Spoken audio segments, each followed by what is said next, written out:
जळगावमधून एक महत्त्वाची राजकीय बातमी समोर येत आहे। जळगाव कृषी उत्पन्न बाजार समितीची सभापतीपदाची निवड अखेर बिनविरोध पार पडली आहे। सभापतीपदासाठी अनेक इच्छुक उमेदवार मैदानात असले तरी पक्षश्रेष्ठींच्या आदेशानुसार लकी टेलर यांच्या नावावर शिक्कामोर्तब करण्यात आले। आज झालेल्या प्रक्रियेत ही निवड अधिकृतपणे बिनविरोध घोषित करण्यात आली।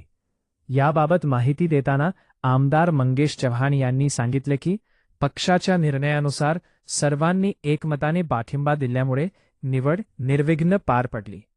दरम्यान या निवडीमुळे बाजार समितीच्या आगामी कामकाजाबाबत उत्सुकता निर्माण झाली आहे।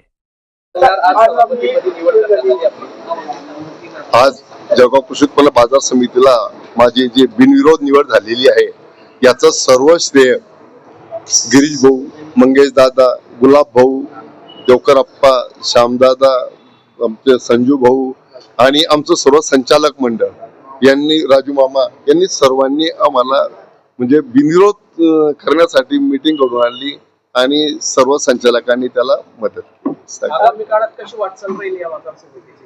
आता आगामी काळामध्ये जेवढं चांगल्यात चांगले कामं करता येतील, शेतकऱ्यांसाठी शेतकऱ्यांचा मेळावा लावणं असेल, शेतकऱ्यांसाठी ज्या ज्या सुविधा मार्केटमध्ये उपलब्ध करून द्यायच्या असतील किंवा सर्व संचालक मंडळांनी ज्या सूचना मांडल्या त्या पूर्ण करायचा मार्केट कमिटीतून प्रयत्न केला।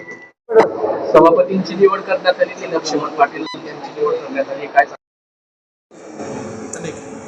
सर्वानुमते आणि एकमताने पक्ष श्रेष्ठ गिरीश भाऊ असतील, गुलाब सगळे मिळून मित्र पक्षाचे सगळे समन्वयाने लक्की अण्णांची एकमताने निवड करण्याचं ठरलं।